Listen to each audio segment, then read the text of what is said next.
हम भारतीय न्यूज, आपकी सोच से भी तेज खबर।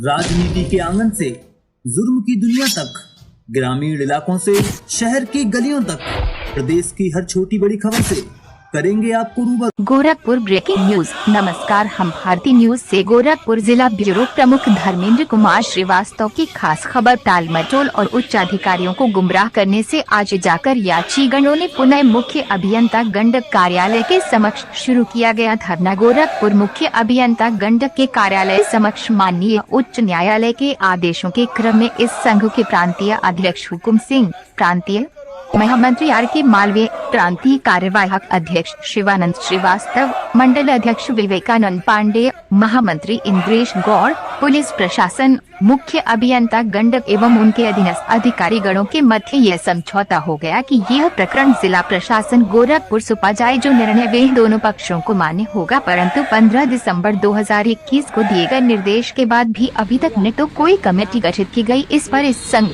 का प्रतिनिधि मंडल जिलाधिकारी गोरखपुर से 20 अक्टूबर 2022 को मिला, जिस पर प्रकरण पुनः एक बार अपर नगर मजिस्ट्रेट को भेजा गया, जिस पर अपर नगर मजिस्ट्रेट प्रथम ने तीसरा रिमाइंडर अधिशासी अभियंता डेलेज खंड गोरखपुर को दिनांक 9 नवंबर 2022 पेशकार 22 द्वारा कमेटी गठित कर तिथि निर्धारित कर सूचित करने को लिखा, जिस पर माननीय जिलाधिकारी गोरखपुर 10 नवंबर 2022 को निर्देशित किया, परंतु अभी तक 1 वर्ष उपरांत न तो माननीय उच्च न्यायालय के आदेश का पालन किया गया और न ही जिला प्रशासन के निर्देश का ही पालन किया गया। आज जाकर याचिगणों ने मुख्य अभियंता गंडक के कार्यालय के समक्ष आज दिनांक 29 नवंबर 2022 को पूर्व निर्धारित एवं सूचित कार्यक्रमानुसार धरना प्रदर्शन शुरू कर दिया। ये भी निर्णय लिया गया कि यदि इस पर भी मुख्य अभियंता गंडक के कानों पर जून नहीं रखता है तो यह धरना आमरण अनशन तक चलेगा, जिसकी संपूर्ण जिम्मेदारी मुख्य अभियंता गंडक की होगी। नमस्कार, हम भारतीय न्यूज चैनल से चीफ ब्यूरो धर्मेंद्र कुमार श्रीवास्तव गोरखपुर से अपने साथी विवेक के साथ जी हम बताना चाहते हैं कि जैसा कि यहाँ पहले भी धरना प्रदर्शन का कार्य हो चुका है, इस धरना में इरिगेशन डिपार्टमेंट एम्प्लॉइज यूनियन और सिंचाई कार्मिक महासंघ के द्वारा अपने मांगों को लेकर के काफ़ी दिनों तक यहाँ धरना प्रदर्शन किया गया। ये मुख्य अभियंता गंडक महोदय के मुख्य द्वार के सामने, अर्थात देखा जाए तो यहाँ गेट के सामने सारे कार्मिक लोग बैठे हुए हैं। अब यहाँ पे ये समस्या है कि इन लोगों का जीवन और मरण का प्रश्न होता है, क्योंकि पिछली बार जब ये लोग धरना दिए थे तो कुछ आश्वासन देते हुए इन लोगों का कि आपसी बैठ करके किसी की अध्यक्षता में, चाहे वो प्रशासनिक अधिकारी हों, चाहे डीएम साहब हों, चाहे एडिशनल साहब हों या कोई भी साहब हों, उनकी अध्यक्षता में दोनों पक्ष बैठेंगे और बीच की कड़ी का तलाश करके इस कार्य का संपादन किया जाएगा, जिससे ये कार्मिक पुनः अपने आप को सुरक्षित महसूस करें और इनको अपने नौकरी पे आने का अवसर मिल सके। लेकिन ऐसा कुछ हुआ नहीं। जैसा कि अभी हमारे बीच में शिवानंद श्रीवास्तव साहब हैं, जो कि मंडल अध्यक्ष सिंचाई कार्मिक महासंघ के हैं और इरिगेशन डिपार्टमेंट एम्प्लॉइज यूनियन के मंडल संरक्षक और लीगल एडवाइज़र साहब हैं जी। हम ये चाहते हैं कि आप इन्हीं से सुने कि कैसे इनकी व्यथा है और कितने दिन तक ये लोग धरना पे थे और किस तरीके से किसके कहने पे धरना को विराम दिया गया और फिर पुनः धरना पे बैठने का कारण क्या है। जी शिवानंद श्रीवास्तव सर। जी सर, आप बताएं। सर, ये धरना आकस्मिक नहीं हुआ। हम आज ही जा चुके हैं मुख्यमंत्री गंडक के क्रियाकलापों से। मैंने यहाँ पर 52 दिन धरना किया अगले साल, जिसमें एक समझौता हुआ, जिसमें पुलिस प्रशासन भी था, प्रांत के हमारे अध्यक्ष भी आए हुए थे और हम लोग थे। उसमें मुख्यमंत्री गंडक के मध्य ये समझौता हुआ कि इस प्रकरण को जिला प्रशासन को भेज दिया जाए। जिला प्रशासन इस पर जांच कमेटी बैठाते हुए एक उचित निर्णय लेगा और ये आदेश हुआ 15/12/2021 को। मुझे कहना यह है कि 15/12/2021 को दिया गया, जिसमें अपर नगर मजिस्ट्रेट प्रथम जांच अधिकारी बनाए गए। माननीय जिलाधिकारी ने 3 लेटर दिया अधिशासी अभियंता को। तब से आज तक मिला के आज आपका 29 तारीख हो गया, 29/11 हो गया। इन्होंने आज तक कोई कमेटी गठित नहीं की और ना ही इस पर कोई पहल किया। अभी जब हमने इनको एक नोटिस दिया, जब हमने इनको एक नोटिस दिया कि ये आपके द्वारा एक टाल मटोल की नीति अपनाई जा रही है, जिसमें इन कर्मचारियों में से जो यात्रीगण हैं उनमें से 9 लोगों की मृत्यु भी हो गई, उनके बच्चे सड़क पर जो ये 9 लोग मरे हैं जी, क्या यहाँ धरना के दौरान ही मरे हैं? हाँ, 3 लोग धरना के दौरान ही मरे हैं। तो धरना के दौरान जब मरे तो उस समय मुख्य अभियंता गंडक महोदय ने क्या कुछ कहा? उनको बताया गया कि 3 मर गए। कल अरे तो भाई मरना जीना तो ऊपर वाले के हाथ में है। तो मरना जीना ऊपर वाले के हाथ में है, लेकिन अगर कोई धरना पे बैठा हुआ है और आपके गेट पे बैठा है तो क्या उनकी कोई दायित्व बनती है इस संदर्भ में कोई बात? यह दायित्व तो यही बनता है ना कि फर्जी भेज करके जिला प्रशासन, जिलाधिकारी को भी गुमराह कर दिया जाए।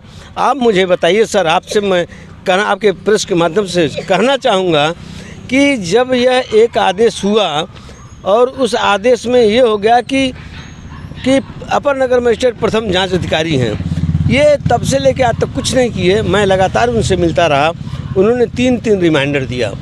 3 रिमाइंडर के बाद भी जब इन्होंने नहीं किया। शिवानंद श्रीवास्तव साहब, मैं आपकी बात काट करके सिर्फ एक ही बात पूछने की कोशिश कर रहा हूँ कि जब वह 3 व्यक्ति मरे, जिस समय उनकी मृत्यु हुई, उसके बाद उन मृतक व्यक्तियों को ले करके क्या कहीं कोई कानूनी कार्रवाई आपने की? नहीं, कानूनी कार्रवाई चूंकि आश्वासन मिलता रहा, घबराइए नहीं, इन सब की कार्रवाई की जा रही है। आश्वासन का क्या मतलब? मतलब ये बनता है कि उनके परिवार के लोग भी बैठे थे यहाँ, उनकी पत्नियाँ आई थीं, उनके बच्चे आए थे, उनमें से आज तो नहीं है, कल आएंगे सब, यहाँ सब बैठे हुए थे। ये हुआ कि क्या किया जाए, बुला करके समझा करके एक आश्वासन दे करके कि परेशान मत होइए, हम आपको कर रहे हैं, इसलिए इसको माना गया। चलो भाई, कि मौखिक उन्होंने कह दिया और आप सभी लोग मान लिए और धरना को बंद कर दिया। अब उस समय तो मान लिया। अभी 7 से 9 जो भी आपकी संख्या की मृत्यु हुई है, जिसमें 3 लोग यहाँ मौके पे मरे, उसमें 3 में किसी व्यक्तियों का नियुक्ति इन्होंने किया? नहीं किया, किसी का नहीं किया। तो फिर उनके आश्वासन का क्या मतलब है? तो आश्वासन पर हम नहीं किया, उसी आश्वासन को दोहराते हुए मैं आज यहाँ जो बैठा हुआ हूँ, इसलिए बैठा हुआ हूँ कि अगर इस पर भी इनके कान पर जू नहीं रेंगती है तो ये मान के चलिए अभी मैं धरना कर रहा हूँ। जब वो अपने आश्वासन पे खड़े नहीं उतरे जी, विगत 1 वर्ष का समय बीत गया, तो 1 वर्ष के बीच में क्या आपको यह समझ में आया कि ये नहीं कर रहे हैं? तो आज आप जागे हैं, उसी तरीके से अगर बीच में आप इनको एक किसी भी माध्यम से कि जो 3 मृतक जिसको आपने आश्वासन दिया था, उनको किस हिसाब से आप नहीं कर रहे हैं, तो क्या मैं आपके कथन अनुसार कोर्ट के शरण में जाऊँ? ऐसा कुछ आपने लिख के दिया मुख्य गंडक अभियंता से? अगर बीच में आप इनको एक किसी भी माध्यम से कि जो 3 मृतक जिसको आपने आश्वासन दिया था, उनको किस हिसाब से आप नहीं कर रहे हैं, तो क्या मैं आपके कथन अनुसार कोर्ट के शरण में जाऊं?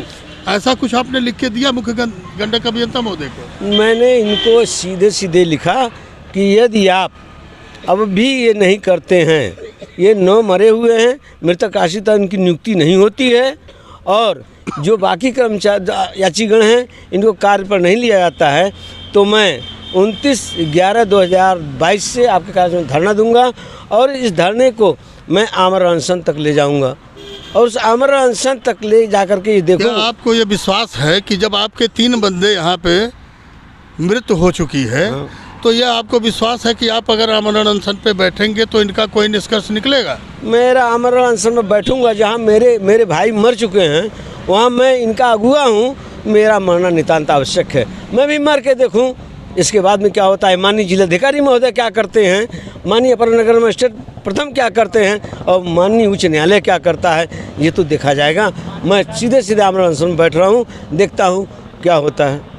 यानी कहने का मतलब ये हो गया कि आपका अभी ये बैठक है एक तरह से, उसके बाद में कर्मिक अनशन होगा, उसके बाद आप इस धरना को आमरण अनशन तक ले जाएंगे? जी, ले जाएंगे। जी, आपको बताते चलें कि जिस तरीके से ये कार्य हो रहे हैं और जो इनकी व्यथा है, जिस तरह से ये पीड़ित हैं और जिस तरीके से इनके सामने के रोजी रोटी चली गई है, और इतना ही नहीं, वो परिवारजन जो किसी पे आश्रित बैठे रहते हैं, उन परिवारजनों की क्या हालत होगी इसकी आप खुद महसूस कर सकते हैं। इतना ही नहीं, यहाँ पे जो लोग बैठे हुए हैं उसमें आप देखें, ये महोदय कृपया आप खड़े हो जाएं। जी, आपका नाम क्या है? हरिहर जी, आपका क्या परेशानी है, आप क्यों यहाँ बैठे हैं? सर, मेरा यही परेशानी है कि बहुत दिन ले हम लोग सिंचाई विभाग में कार्य किए, मस्टोर से लगाए और चार्ज में हुए, हम लोग को बोनस भी दिया गया, 1990 में बिना बताए हम लोग को निकाल दिया गया। हम लोग आए विभाग में तो कहने लगे कि अरे भाई चलो हम रख लेंगे, आश्वासन देते रहे। और फर्जीवाड़ा अपने रिश्तेदारों का सब ला करके इसमें भर दिए। और तभी से हम लोग कह रहे कोर्ट हम लोग कोर्ट गए, सुप्रीम कोर्ट गए, शासन गए, वहाँ से हम लोग को न्याय मिला। यहाँ जो है चीफ साहब हम लोग के न्याय का कोई अवहेलना कर रहे हैं, काम कर ही नहीं रहे हैं। तो हम लोग अब प्रण किए हैं कि मर जाएंगे तभी यहाँ से उठेंगे, नहीं तो जिंदा नहीं उठेंगे हम लोग। क्योंकि हमारे बच्चे जो है भूखे मर रहे हैं, हमारे बच्चे कपड़े नहीं पा रहे हैं, पढ़ नहीं लिख नहीं रहे हैं। हम लोग क्या करेंगे रह करके? 20-22 प्रदर्शन हो रहा है, भाई आप हम लोग के पीड़ा को नहीं समझ रहे हैं। तो बताइए, आप ही के क्षेत्र के रहने वाले, आप ही के वोटर हम लोग हैं। हम लोग दर मारे फिर रहे हैं। आप यहाँ के चीफ इंजीनियर साहब हम लोग को जो है आज कर देंगे, कल कर देंगे, यही टरका देते देते साल भर से हम लोग पटाए थे। आज हो जाएगा, कल हो जाएगा। आज जो है ड्रामेबाजी करके बैठे हुए हैं और फर्जीवाड़ा करके बैठे हुए हैं। हम लोग का गरीबों का बात सुन ही नहीं रहे हैं। सर हम लोग अंतिम सांस तक ले अब यहीं मर जाएंगे तभी घर जाएंगे, नहीं जाएंगे। जी आपका नाम क्या है? हरिहर जी। ये हरिहर जी की व्यथा आप सुने होंगे, जिन्होंने हाथ जोड़कर विनीत भाव से माननीय मुख्यमंत्री महोदय से आग्रह किया है कि आप न्यायोचित और तर्क संगत कार्य करते हैं। यहाँ सुप्रीम कोर्ट का डिग्री होने के बावजूद भी कार्य नहीं हो पा रहे हैं। हम अपने चैनल के माध्यम से माननीय मुख्यमंत्री महोदय से आपके इस दर्द को, आपके इस प्रार्थना को जरूर पहुँचाएँगे। साथ में ये भी कहेंगे कि आप गुरु गोरक्षनाथ की नगरी और माननीय मुख्यमंत्री जी के गृह जनपद में हैं। निश्चित रूप से आपको न्याय मिलेगा, भले ही थोड़ा विलम्ब हो, लेकिन न्याय हमेशा थोड़ा समय लगता है। तो न्याय तो मिलना ही मिलना है, इसके लिए आप निश्चिंत रहें। हम उम्मीद करते हैं कि हो सकता है जल्द ही आपको न्याय मिल जाए। जी ज़रा आप आएँ। हाँ, आपका शुभ नाम क्या है दादा? गजराज प्रसाद। गजराज प्रसाद जी, आप जैसे थोड़ा आगे आ जाइए। जैसे मेरे कहने का मतलब ये है कि अभी आपने जैसा कि हरिहर बाबू का सुना कि उन्होंने कैसे कैसे क्या व्यथा बताई, क्या उनको पीड़ा है, किस तरीके से परेशान है। क्या उनके परेशानियों से सहमत होते हुए आप कुछ बताएंगे? हम ये बताएंगे कि हम इनसे भी जो है कि पहले से काम जो है कि पनघटिया करमैनी, जल्दी डुमराबाद, उसके बाद बेलसर दिगौली, उसका बेलसर, कोयला डाल बांधों पर हम लोग काम किए। और जबकि हमसे नए लोग जैसे मेवा तिवारी हुए, डग्गा प्रसाद हुए, रामचंद्र जी हुए, एक इंद्रवान साहब थे, वो अपने साले को रख लिए, हम लोगों को हटा दिए। जिसके बाद जो है कि ये जो भी अवहेलना मतलब किस तरीके से ये लोग अपने कार्य को करते, जैसा कि आपने बताया कि अपने साले को रख लिया, और जिस तरीके से आप लोगों को वहाँ पे नहीं रखा गया। आप लोग इतने कर्मी थे, इतना दिन से सेवा करते चले आए, आप लोगों ने यहाँ पे काम किया, तो फिर आप लोगों का ना होकर के उन्होंने अपने साले को कैसे रखा? केवल अपनी मनमानी। ये मतलब उस समय क्या कोई ऐसा स्पेशल पावर या ऐसा कोई अधिकार दिया गया था कि जिस तरीके से इन्होंने अपने मर्जी से रख लेते थे? जब जो चाहे वो किए। अच्छा अच्छा। कल आपको हम कागज़ दिखा देंगे, वीर बहादुर सिंह की चिट्ठी, शेर सिंह बैठा किया करते थे, उनकी रिसीविंग चिट्ठी दिखा देंगे। अच्छा। हाँ, कि हमसे जो नए लोग रखे गए, अच्छा, उनका ब्यौरा कल हम आपको दे देंगे। कागज़ तो आज लाए नहीं। बिल्कुल सही कर रहे हैं। अगर आप एथेंटिक हैं तभी आप गर्व से सीना खोल करके कह रहे हैं। लेकिन अब रही बात ये कि जो यहाँ पे आपके साथी वर्ग लोग बैठे हुए हैं, ये लोग भी इसी तरह से पीड़ित हैं, तभी तो यहाँ बैठे हैं। तो इन लोगों का कैसे क्या उत्थान होगा, इसके विषय में आपने कुछ सोचा? अब हम अगुआ के साथ साथ हम लोग सब साथ देंगे। और यानी आप अपने अध्यक्ष महोदय के साथ में हैं, और जो अध्यक्ष महोदय निर्णय लेंगे उसी के साथ आप जो है कि जी। आपको बताते चले, जिस तरीके से यहाँ पे ये सारे कार्यक्रम अभी देख रहे हैं आप, ये सारे कोई खुशी में नहीं बैठा हुआ है, बल्कि सारे लोग व्यथित हैं। और जिस तरीके से व्यथित हैं, इनकी व्यथा और पीड़ा आप खुद महसूस करें, उसको शब्दों में बयान नहीं किया जा सकता है। जी, इसी के साथ मैं यही कहूँगा कि माननीय मुख्य अभियंता गंडक महोदय को ज़रूर इस बात पे विचार करना चाहिए कि बहुत देर हो चुकी है, इतना भी देर ना हो कि कई लोग यहाँ पे सो जाएं। अर्थात अभी जैसा कि मंडल अध्यक्ष महोदय बताए शिवानंद श्रीवास्तव जी कि 7 लोग मर चुके हैं, जिसमें 3 लोग यहाँ बैठे थे धरना पे, यहीं पे मरे हैं। अगर ऐसी नौबत आए तो फिर दोबारा गंडक महोदय इस बात को ध्यान रखें और ज़रूर इस पर कार्रवाई करें।